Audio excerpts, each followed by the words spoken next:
What's up, Titans fans, and welcome to another edition of Titans Global Podcast. I'm your host, Maximus Titan Fan, and with me, as always, is my good buddy Link. What's up, bro? What's going on, man? Good to be here.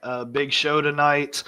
Bear with me. I'm a little bit under the weather, but I wasn't going to miss this one. We're going to get through it. We'll do it together. But get in the comment section. We want to hear your guys' thoughts on this last game and thoughts moving forward.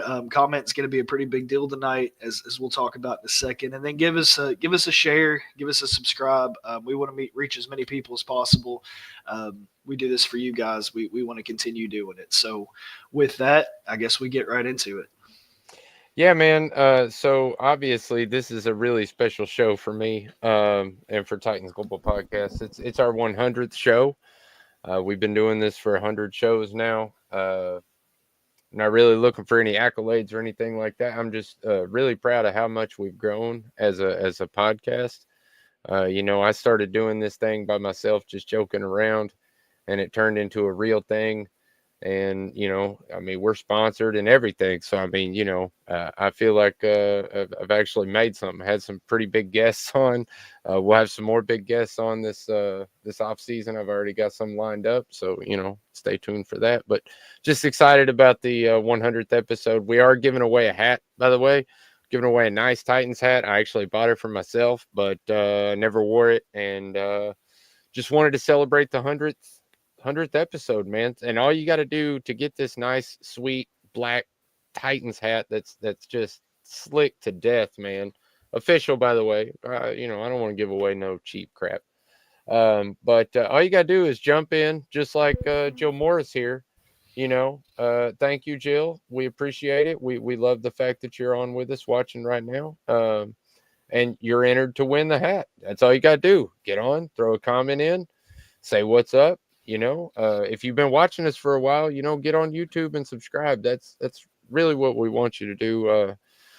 You get some extra little tidbits in there if you subscribe to YouTube. But thanks for coming with us. Thanks for hanging out with us for so long. But sorry, man, you got anything to add to that? No. I mean, I've been here for a little bit of it. Obviously not the whole 100 episodes, but we do this because we're Titans fans. I mean, at the end of the day, they're a bad football team right now, but we still support them. We're still here to talk about them, and it's because of you guys. I mean, having you here, the ones that stick with us and have been with us and continue to do so, even with this team, we really appreciate it, and excited that you've made it to 100, and here's to 100 more. So let's keep it going. Yeah, that's really it, man. I honestly, I didn't know this was happening until 2 episodes ago. I just happened to look at my calendar and try to count up to see how many I was at. I knew I passed 75 not too long ago, so I was curious just to see how close I was to 100. I had no idea that I was only 2 episodes away from 100. Otherwise, I would have made a much bigger deal about this and done a much more better job of promoting the episode. But if you're with us, thank you. And I guess we're going to talk about this crappy Colts game that we just got done, playing. Yeah, it really brings the vibes down. 100th episode, everything's happy. Would have been nice to talk about a win, but not this week. Rough again. I mean, that's the first way that I can think to describe it. It's just, again, you feel like you did some things that could have got you a win, but they just found a way to lose, and that's kind of been the story of the season, is just finding different ways to lose. I was going to say, isn't that been the theme of this Yeah. season, has been just how are we going to lose this week? What's going to fail us this time?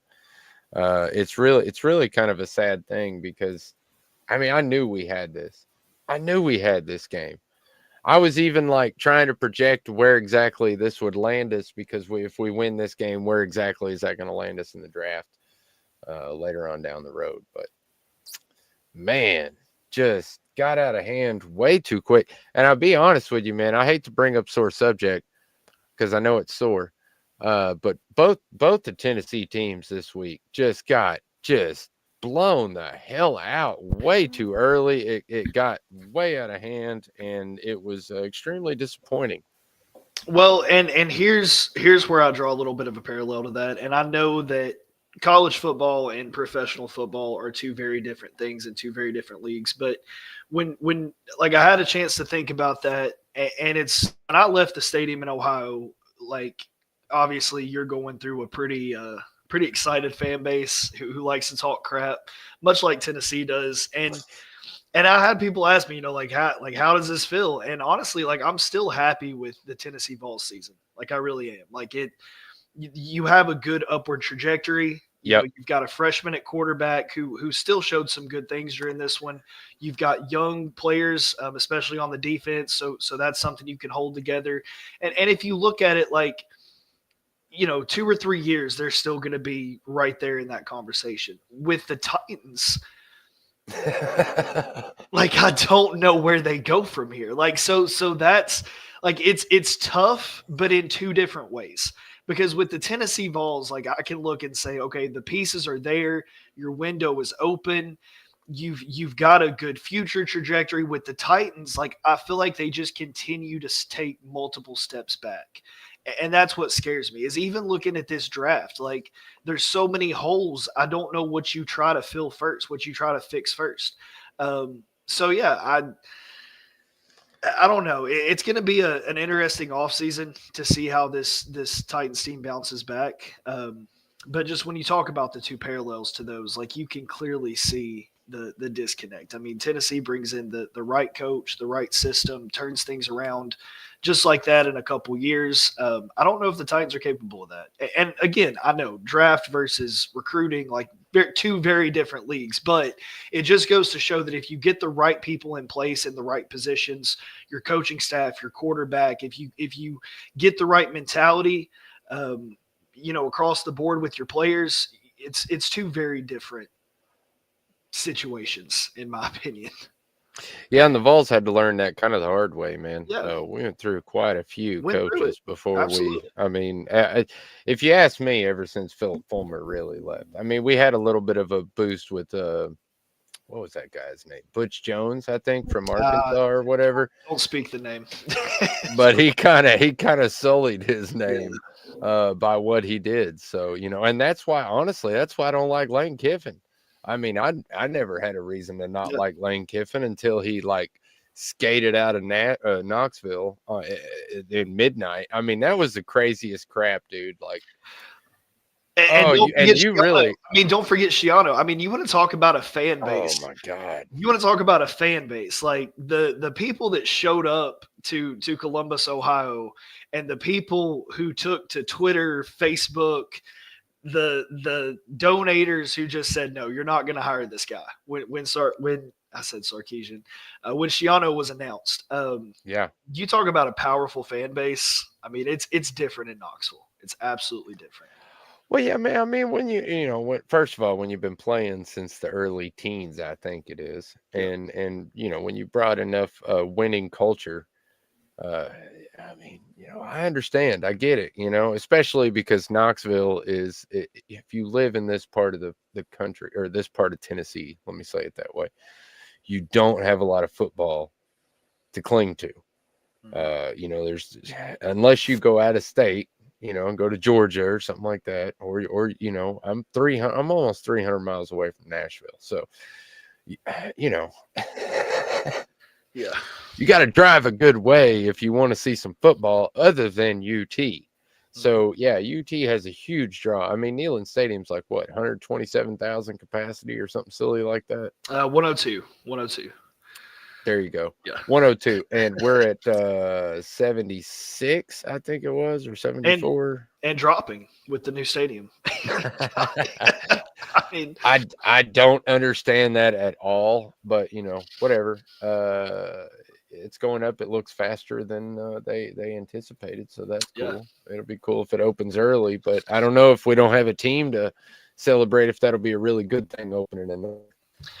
Well, and that's my thing. I mean, even from a financial perspective, like, going to a new stadium, and I think right now it's 2027, you have to be competitive. Like those deals, the TV deals and the marketing, and I mean, to spend that much money, and not even put out a competitive football team, like it could get ugly. It could get very ugly with taxpayers. Like nobody wants to support. I mean, I think the mayor was kind of talking crap on Twitter. Like it kind of bleeds into the community a little bit. So, in my opinion, you've got to figure this thing out sooner than later before that move happens.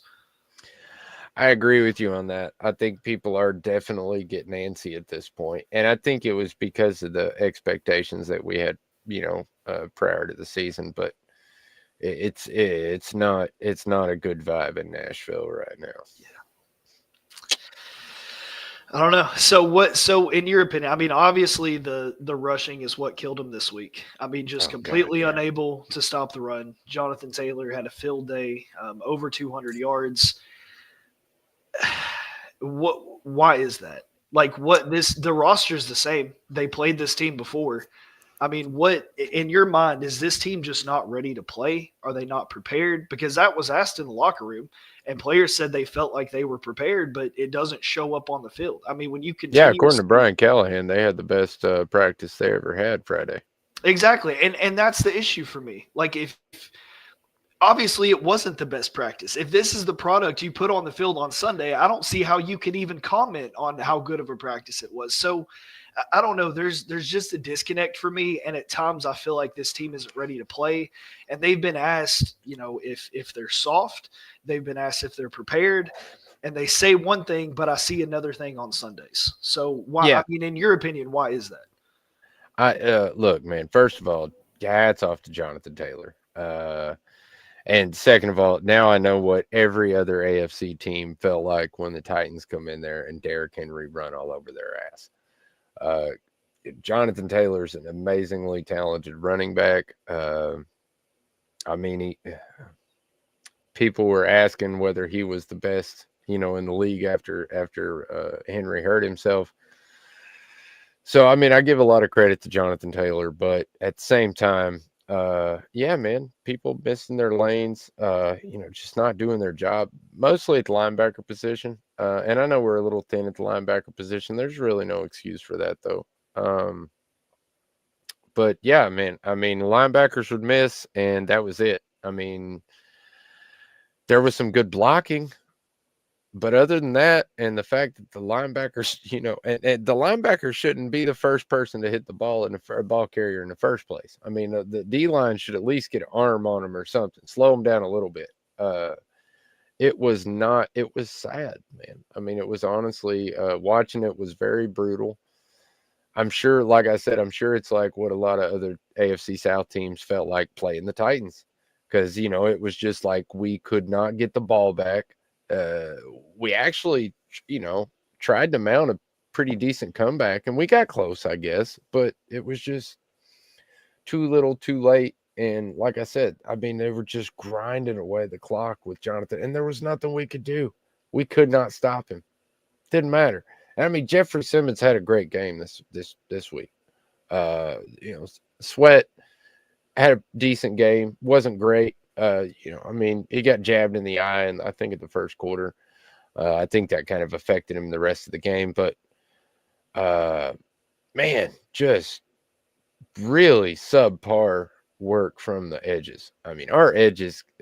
I mean, I guess Harold Landry's all right, but man, you got to have somebody else that's at least at his level or better to make him look like a decent defensive end. And Arden Key just ain't it. I'm sorry, man. That's just the way it is. I put out a question, who would you draft if, we end up in this place at the end of the season? By far, the most popular answer I got was Abdul Carter. And that's because, our edges just suck. I mean, they suck, especially when you factor the fact that our interior guys take up 3 to 4 guys every snap. Every snap. There's only 5 offensive linemen and a tight end at the most. So we should have somebody free almost every single snap. And if you're free, you should be getting to the quarterback like that. If you're not, then you just need to go the hell home. And that's why I don't think Arden Key is going to be on this team next year. As a crazy way of getting into that, but that's just the way I see it. I mean, I tend to agree with you, but I guess my thing is like I don't know where do you feel that need is my thing. I mean, it that's why I say the offseason is going to be so interesting just because of how many holes there is on this team. And when you talk about Jonathan Taylor and what he was able to do, yes, he's a good player. Yes, he had some good runs, but like you said, tons of missed tackles. I mean, this goes back to the Green Bay game. I think they had 15 missed tackles in that one. So it for me, I don't see where the disconnect is week to week. Like it's just it's so inconsistent. And I'm not going to keep harking on him, but when I see inconsistency, automatically that takes me to coaching staff. And I like Denard Wilson and I like what he's done, but the bad things are starting to be very glaring. The missed tackles, the lack of edge pressure, and yeah, I guess some of that's on Key and Landry, but is that all based on the injury from Landry? Like we've seen Landry play at a much higher level than what we've seen this year.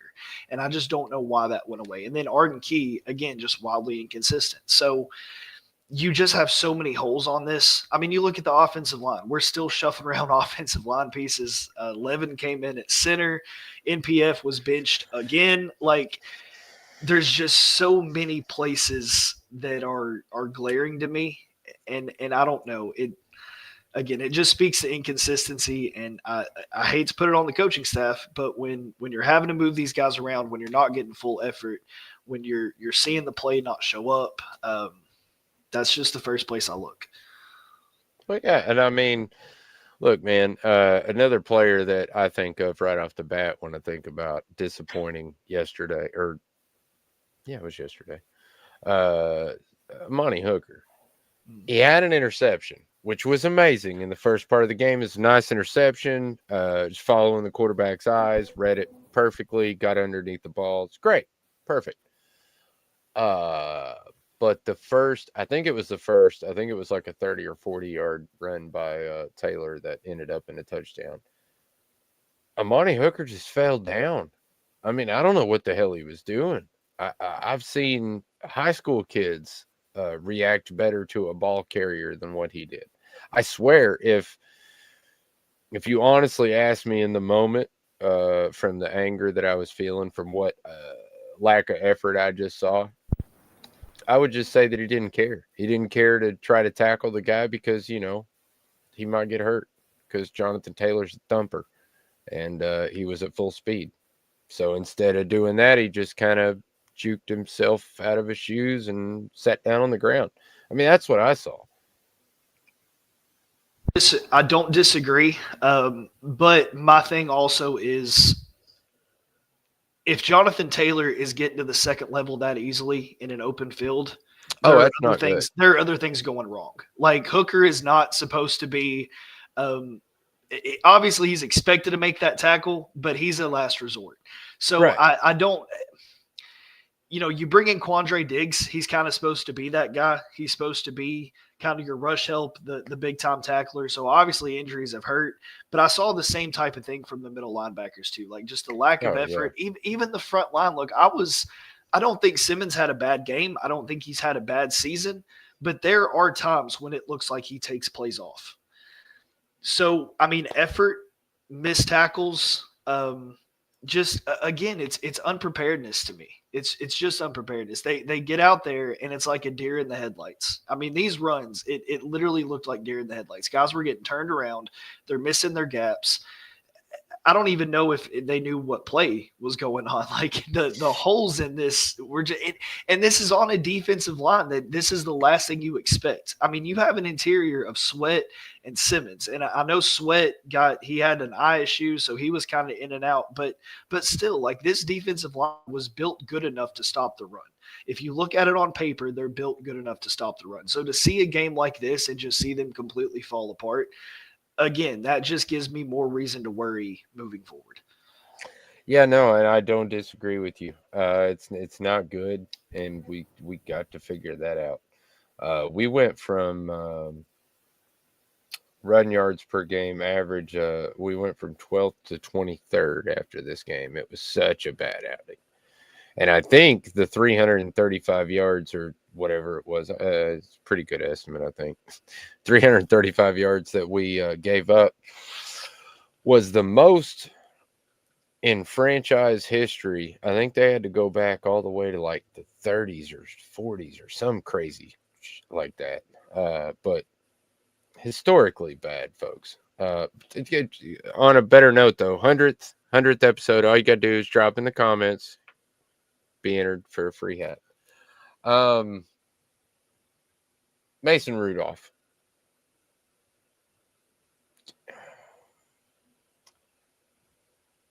To the eye test, it looks better, but is it really? Yeah, I think so. I think. Look, I've got two line of thoughts. Is it better? Yes, because he's not doing disaster plays. Yes, he had three Yes. interceptions. One of them was tipped, an interception. One was a bad throw, and one was with 3 seconds left, and you're trying to make a play at the end of the game. So, were there three turnovers by Rudolph? Yes, but they weren't the boneheaded turnovers we see by Levis. So, in that aspect, yes, I think you're getting better play at the quarterback position with Rudolph. My other line of thought on that is why? Like, why? I mean, you're in a season where you have 3 wins. Um, I don't think Levis is going to make it back in these games moving forward. That's just my personal opinion. Kind of reading between the lines at the press conference, but I'm trying to figure out why that is, because I think you know what you've got in Rudolph, and I think you to 99.99%. I think you know what you have in Levis. But this to me is a coach trying to keep a team together, as bad as that sounds, because I really don't know what other explanation you have. But because honestly, if you're Callahan, there's part of me that's thinking, hey, I'm going to keep putting Levis out there because that's my scapegoat. At the end of the season, I can point at him and say, see, it was this guy. Like, this is why the offense looked so bad, because when Rudolph was out there, it looked a little bit better. So if me, I don't know, I might take that as a scapegoat, but maybe this is a guy who doesn't feel so secure in his job. I mean, he's asked at the press conference, at the end of the season, do you have to make a case to Miss Amy about why you should be the coach moving forward? And basically he was like, I don't know. I mean, he said that they talk, on a weekly basis about what's going on the team, but it just seems like a guy who doesn't feel very comfortable right now. And I think that speaks a lot to the Levis and Rudolph thing. I think that's why Rudolph is in the game, just because he doesn't feel comfortable right now. Yeah, no, and he shouldn't. But you're right. It does look better with Rudolph in there. And the reason I think that that's actually happening, and nobody likes this reasoning, by the way, and I'm sure you're gonna hate this too, but he's trying to see if he is a serviceable enough quarterback to just ride through the 2025 season with Mason Rudolph. They have, like we've said many times, have an extreme amount of holes to patch. And if we try to get one of the quarterbacks, especially in this depleted quarterback free agency pool or draft, you're not really giving him a fair shake. It's just like the people argue with Levis. You're not giving him a fair shake because nobody's protecting him. He's got virtually nobody to throw to who can create great separation, really, other than, well, that's not true. But anyway, my point is we have a lot of stuff to fill. And if we cannot draft a quarterback this season, we can fill those holes much faster than we could if we had to draft a quarterback this season. And I feel like they're trying to see if Mason Rudolph can be good enough to get us through the 2025 season and try to fill the holes that are throughout the team to make the entire team better, because I feel like that is the move that actually helps the team the most. I don't like it because that means we suck next year, but I'm just being honest with you folks. I see your argument. I think there is a 0.0% chance that Mason Rudolph is the starter on this team. I don't think that is even I don't think that's even a thought in this coaching staff's mind. And if it is, then they don't deserve to be here. Like, of all the names I've heard, Sam Darnold, I mean, I heard Aaron Rodgers today. I've heard Justin Fields. I've heard Russell Wilson. I don't care. I will take any of those guys over Mason Rudolph, because we've seen those guys have success. We've seen those do it at a high level. Maybe not do it consistently at a high level, but we've seen them do it at a high level over multiple games. I don't know that you've really seen that with Rudolph. His whole career, I don't know that you've seen that with Rudolph. I don't know that you've seen that. You definitely haven't seen it with Levis. So I think you have to bring somebody in, whether it be free agency, whether it be the draft. You have to bring somebody in, if not at least for the competition. But I don't think Rudolph can be the starter on this team week one. That's really what I meant. Is you still take a shot at a quarterback, but with this depleted FA pool in the draft, I just don't see much promise. So I see you take a shot at quarterback, but in the back of your mind, you're thinking the worst that's going to happen is Rudolph's going to start for the rest of the season, which isn't great. Don't get me wrong. That's probably a 6-7 win team at best with a light schedule like we had this year, but still not great. But that's my theory. So there you go. As far as the sacks go, it went right back to what it was before Levis was in there. So what does that really tell you? 75, at least 75 to 80% of the sacks that Levis is taking is his own fault. Now, don't think that Mason Rudolph had all the time in the world last game. I'm not saying that. I'm just saying clearly he knows how to get rid of the ball and distribute the ball better than Will Levis, and can read defenses 100 times better than Will Levis. So he's actually a lot more efficient. But I don't know. Like you said, I will not be happy if that's the answer for 2025. One thing I will say about Levis, I don't think this is a reason I don't think he'll ever be successful in the Tennessee organization, because he has, I think he's seeing ghosts with this offensive line, and I don't think that goes away. Yeah, I really don't. I mean, Rudolph came in with kind of a fresh start, and he's able to see a lot more off the field about what the defense is trying to do. Will Levis, as soon as he hears footsteps, he's doing something. I don't know. I mean, I don't even think he knows what he's doing until that split second. Like, he doesn't know if he's going to shovel the pass, fall down, throw a pick. Like, I don't think he knows what he's doing. Like, in the back of his mind, he's seeing ghosts, he's hearing footsteps. I think that's why we've seen the inability to kind of throw the ball away or hold the ball too long. Like, there's just no consistency there. At least with Rudolph, like you said, I don't want to say he feels more comfortable, but he's just more poised. And some of that has to do with just experience. I totally understand that. But Will Levis and this offensive line are just never going to be a thing that works. They don't do each other any favors. No, and the fact that, I mean, like you said, he reacts like if you snack up on a cat. You don't know what it's going to do. It could jump and do a 360. You could turn around, climb all over you, climb the curtains. I mean, you don't know what the cat's going to do. You just know you're going to scare the hell out of it. Hang around with us for about 40 seconds. We're going to run our sponsors ad because, we got to keep those sponsors happy. But stick around. We got a lot more stuff to talk about. Some actually good. What's up, Titans fans? Maximus Titan fan here. Are you in need of professional excavation services? Look no further. Red Zone Builders has the expertise, experience, and equipment to handle all or any excavation project, big or small. Whether you need land clearing, site preparation, trenching, foundation excavation, or any other excavation services, they have you covered.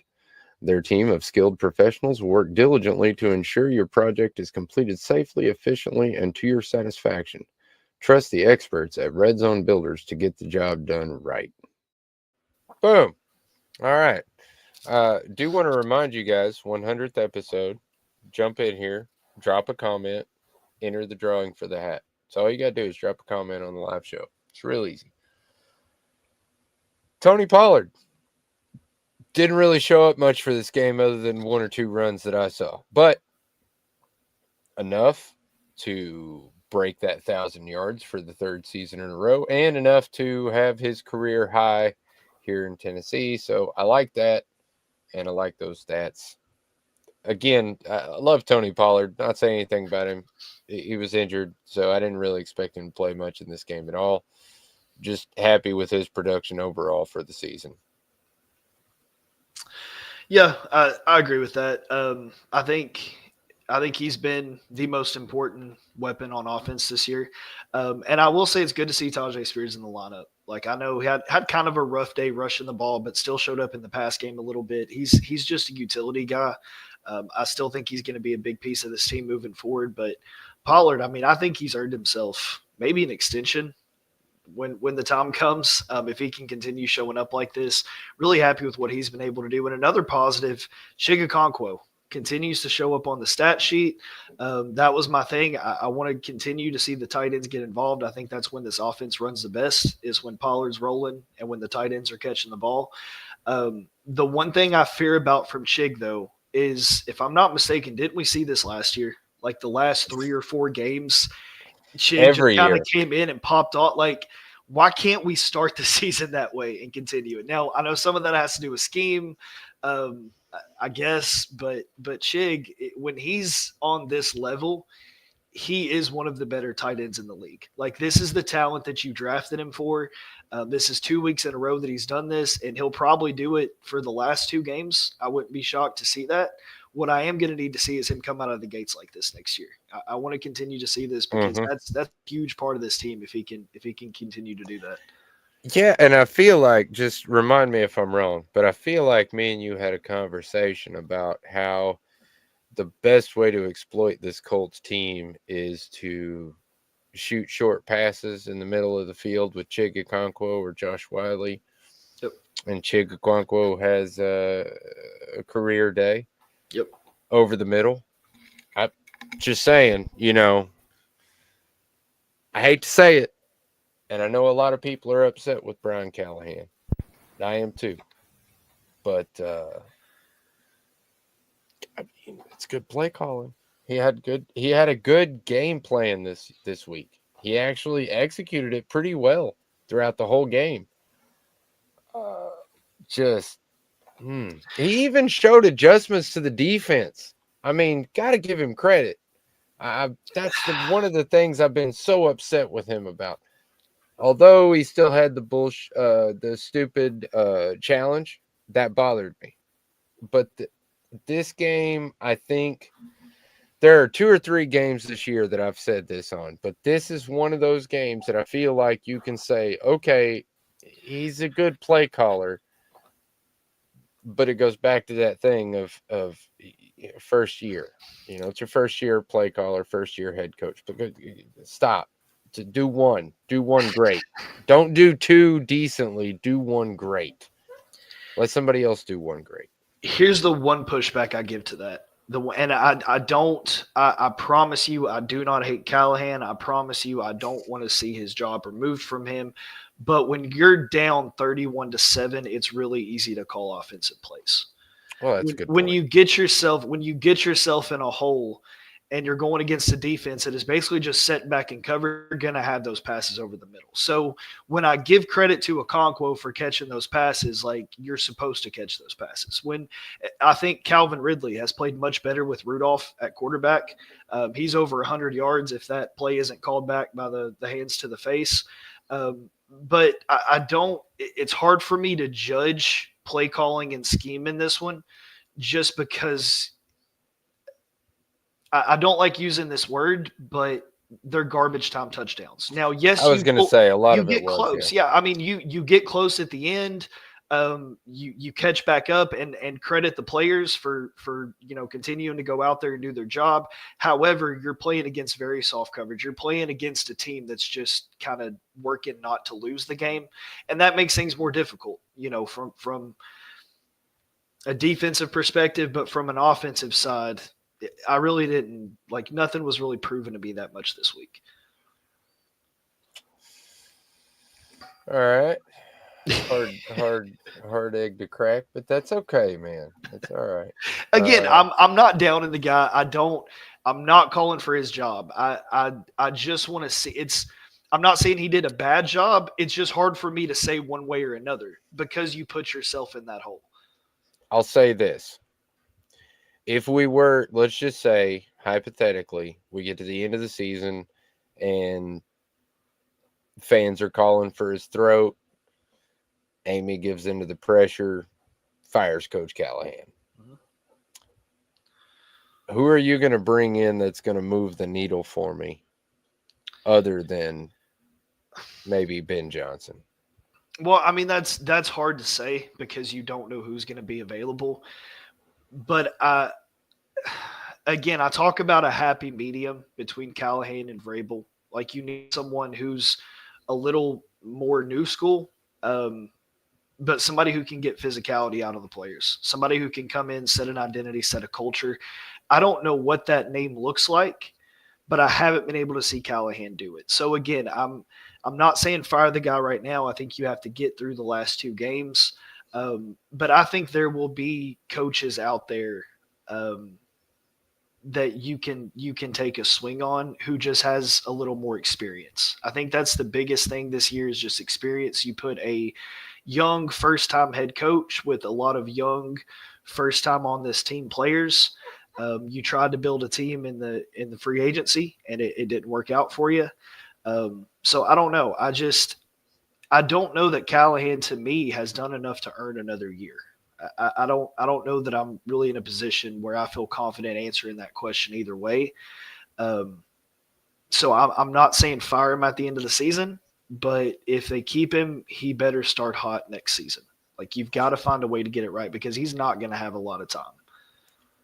I will say this, man. Ever since his press conference about the question about him being soft or the team being soft, let me rephrase that: team being soft. And he come out, with his little rant or whatever. We even talked about it, felt a little forced. Yeah. As I've had time to reflect on that and reflect on most of what I've seen from Callahan throughout the entire season is I don't think his players are soft.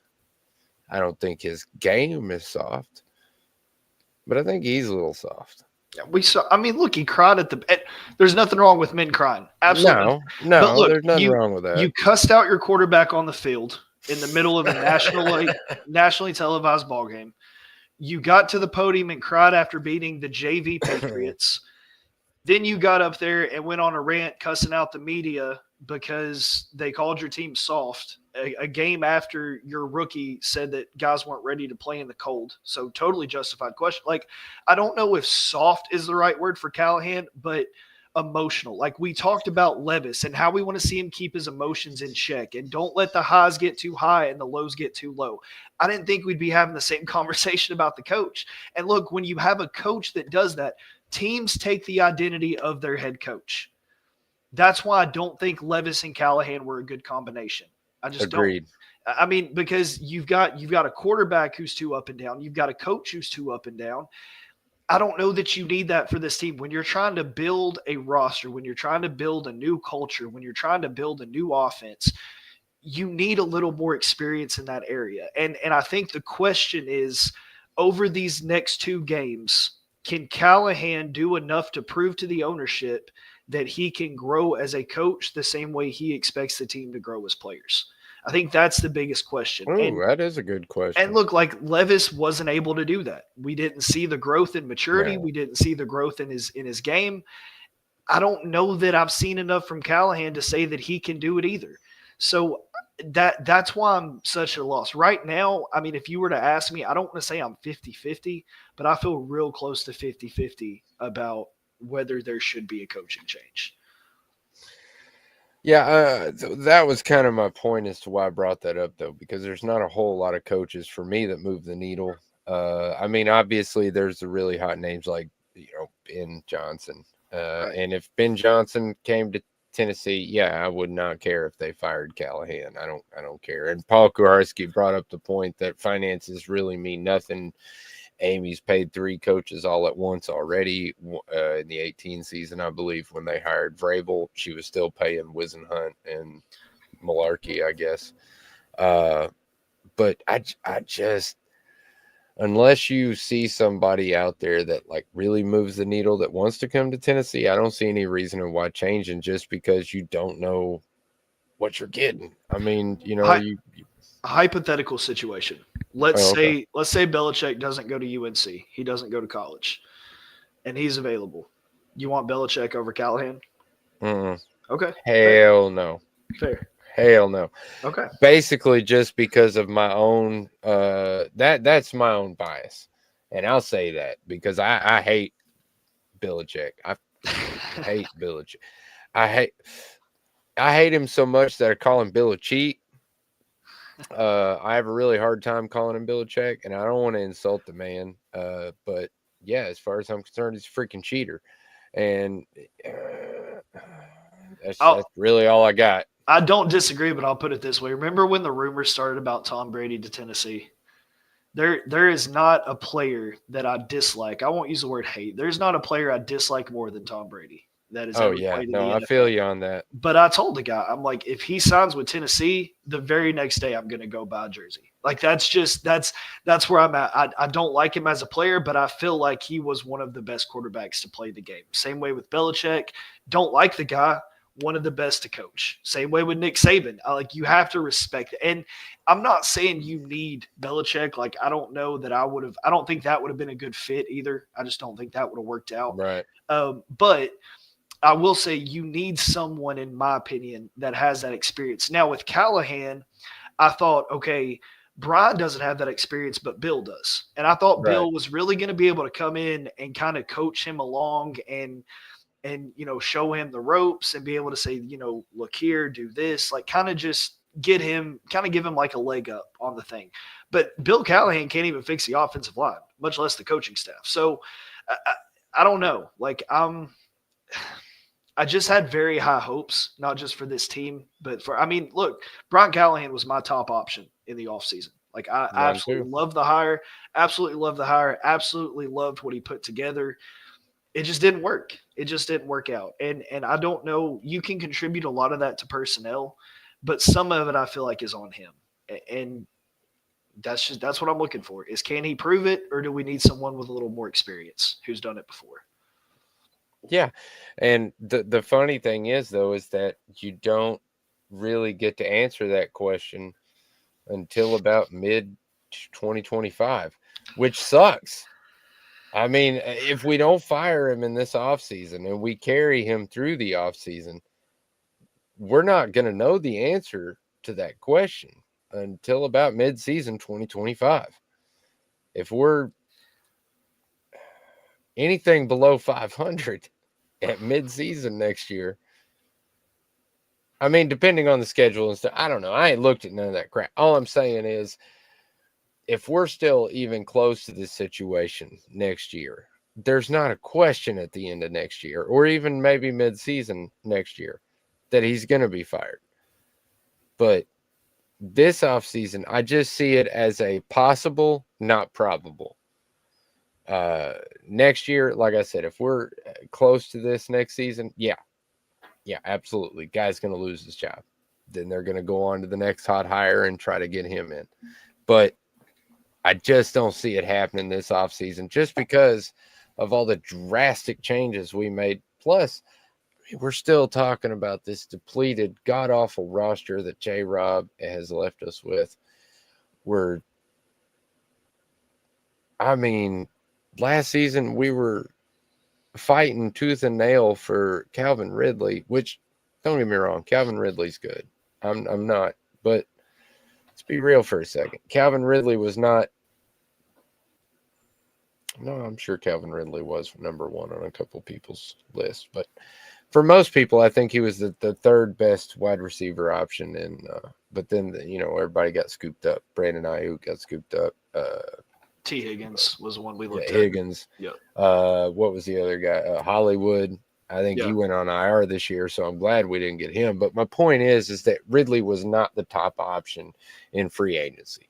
We were able to secure DeAndre Hopkins a year ago. So, I mean, I don't know. Well, and that's my argument there is you already had Hopkins. That's why, like, I'm okay with taking Ridley at that point. I think that's why he was so sought after. Yeah, he's a good number two. He's a good number two, exactly. And when, going into this season, I remember saying specifically they might have the best receiving core in the AFC South. Like, I think they, by far, could be the best receiver. And now here we sit, Hopkins is gone. Ridley's having to do things he wasn't. I don't think we expected him to do. Like, we knew he had these inconsistencies. We knew he had issues with drops. That was something that we talked about before he came in here, but he wasn't supposed to be your number one guy, your go-to into the game guy. So, and then this comment, this is another reason I think there is zero chance they take a quarterback in the first round. Like, I've kind of made my mind up on that, because if you do stick with Callahan and you say, okay, let's go get your guy in the draft, a young guy. Yep. Then it doesn't work out middle of next season. You fire Callahan. Now you're stuck with a young quarterback. You get a new coach in here. Then his excuse is, well, that's not my quarterback. I get a year with my quarterback. Like, I don't want to get into that endless cycle. Go get a quarterback in free agency who, again, has some experience, and see what Callahan can do with him. I think that has to be the more I think about it, the further into the season we go, I think that has to be the plan of action.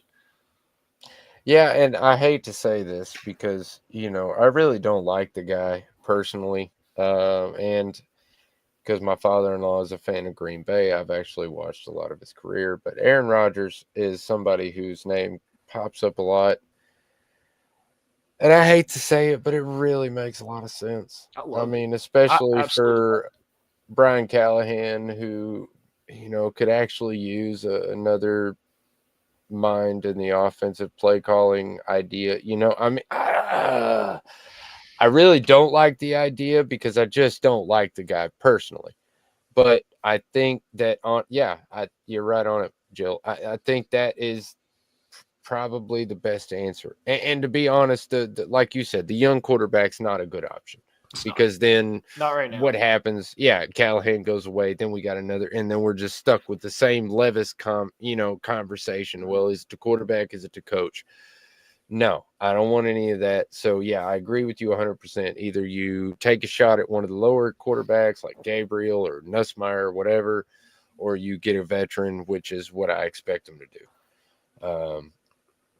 But and I preface that by saying there is no inside information on this show. No. The only reason I even saw Aaron Rodgers, I think he smiled when talking about Nashville on the Pat McAfee show, and that's all it takes to get Titans fans either really hyped up or really angry. Is just that one little smirk. Yeah, I'll be honest, man. I feel like when he got to New York, we were a real option. I think if we wanted him more, he probably would have came here. I predicted that at the time. Like, that was my prediction. I legit thought that he was coming here to take over. Yeah, and I mean, he has a house here, so I mean, it makes tons of sense. There's all kinds of links. Now, to be fair, there's a lot of professional athletes with houses in Nashville because there's no income tax. Like, that has a lot to do with that part of it. But yes, he does have a home in Nashville. Correct. Yeah, there's a lot of famous people that take advantage of the no state tax on Tennessee, because that does really help a lot. But that also helps our free agency to bring those guys in. It's one of those sell lines. Is, hey, man, Tennessee's tax-free. Tajay Spears didn't have a great game. I think it was 2.7 yards average or something like that on 10 carries. But 2 touchdowns. I think 39 or 40 yards on 3 or 4 receptions. Can't remember. Don't have it wrote down for some stupid reason. But Tajay Spears had a good game. Not a great game, but a good game. I feel like this dude just has to be more involved every game. Whether Tony Pollard's feeling good or not, they got to get a healthy mix of both of these guys in there. I think that's what's going to keep Tony Pollard on the field for the remainder of the season, is a healthy dose of Tajay Spears. So I'm really happy with them. Again, I think I want to bring up Cedric Gray because he was the tackle leader, 15 tackles. It's ridiculous. It's a ridiculous number. Even if you're not making all the plays on the field, which you weren't. I saw a couple you missed. But even if you're not making all those plays, 15 tackles, 9 solo, I think, or something like that. That's a ridiculous number. I always celebrate the tackle leader, but my God, dude. For a rookie that just got off IR like 2 or 3 weeks ago, first game I think action he saw was last week, or not the Colts, but the week before that with the Bengals. But just hats off to you, dude. Playing a great game, coming in young. I want to see more of this guy. Yeah, I want to see less of what we got and more of this guy. I mean, anytime your fourth round pick in the most recent draft leads the team in tackles, like that's a pretty good sign. And I agree with you. I thought it was a questionable decision to put Murray back out there with the injury. I do want to see more of Cedric Gray. I think, look, again, you're a 3-win team. This is exactly what these last 2 games are for. Get your young guys out there, get them some experience, see if they've got what it takes to compete for that starting position in the offseason. Definitely want to see more of him. Absolutely. Yeah, yeah, I think that's it. I did want to mention I like to give criticism and credit. Special teams looked good last week, except for they had one kickoff return where the coverage sucked. But other than that, they actually had 2 good plays on special teams, thanks to Ryan Stonehouse, but also to a good coverage unit. I think it was Hardy that caught the ball in a 1-yard line or 1 inch, whatever you want to call that. Of course, we screwed up and Jeffrey Simmons jumped off sides and gave him the 5 yards anyway. But the point is that they made a great play, and more than they made a great play is they didn't give up those dumbass plays they were most of the season, because that is a killer, man. When you've got turnovers like that and you can't, that's why we had the number 1 defensive yards for half the season, was because our special teams was giving them the ball in a 35. So hats off to the special teams unit. Don't think that has anything to do with Colt Anderson. Still needs to be fired at the end of the season. Hasn't changed my mind a bit, but good job on those guys getting their stuff together and figuring it out. Yeah, and thank you, Narvison, for reminding me how much I love Nick Folk. Thank you. Yes. Would have been automatic. Okay, that is a point that I didn't write down. I didn't even think about, but I was thinking it during the game. I made a comment a couple weeks ago about, is this time to move on from Nick Folk? Is it time to go ahead and start looking for a next kicker? Hell no. Let me rephrase. Let me back up on that. Hell no. If you want to go out and get a place kicker so the guy's not, flexing his leg every single time we have to kick off because our defense sucks and gives the team the ball a lot, fine. That's fine. Go get you Narvison. He can kick off all day long. But I want Nick Folk kicking our field goals. Yep. So, yep, he can be here as long as he wants to be, as long as he continues doing what he's doing, because that's something, that is a position fans take advantage of real quick. Yep. Like it you don't really notice it until it's an issue. And Nick Folk has not been an issue. Yep. I mean, I'm guilty of it myself. Yep. Important position. I know how important. Yeah, I mean, it's Suck Up. We had Baronis. We got spoiled. Very spoiled. With Baronis and Suck Up. Very spoiled. After Suck Up, where were we? Until Nick Folk came in. Oh my God. Rough spot. I don't even remember what that blonde kid's name was, but yeah. Zerline or Zuck, something with a Z, but my God. Let's just stick with Nick Folk. He's fucking awesome. I don't care if he's 40. He can kick the ball at 40. Don't care. That's fine. Yeah, it's all good. Yep. Well, I think that about does it, right? Yeah. I was going to say, man, I think that wraps up our 100th show, which, again, if you've been with us, thank you. We appreciate, all the people that watch the show. Obviously, we're not anybody famous or anything. We're just 2 Titans fans talking about Titans football. And we enjoy doing it. So, that's it. Absolutely. Like I said, if you're not subscribed to us on YouTube, check that out, because you do get a little bit more than you do everywhere else. But check that out. Thank you for enjoying this 100th show with us. If you dropped a comment, you're entered for the hat. I will do a drawing for the hat, and then I'll release all that information on every social media platform for you guys. So thank you again for being with us. Link, I really appreciate you coming on this show, bro. You guys don't know it, but Link is like really sick. He barely even has a voice right now.